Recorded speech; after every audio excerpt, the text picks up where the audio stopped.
Aku ada di Sokaraja, tepatnya di toko Pelita Bangunan di Emperan. Ini ada gulai 22.000, isinya jeroan. Satenya 30.000, 10 tusuk, dimix sama lemak. It's okay lah ya. Jeroannya tuh banyak banget, mending daripada ngerokok di balung ya kan. Dimakan pakai berambang, enak banget. Sini yang mau nyobain silakan mampir di Sokaraja, bukanya jam 6 sore sampai jam 1 malam.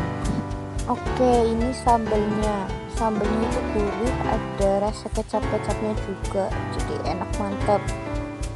Oke, jadi nasinya itu 4.000, teh manisnya itu 5.000, satenya itu 30.000, isinya 10, gulanya 22.000. Kita tunyuk-tunyuk berambangnya dan tomatnya, lalu dihop.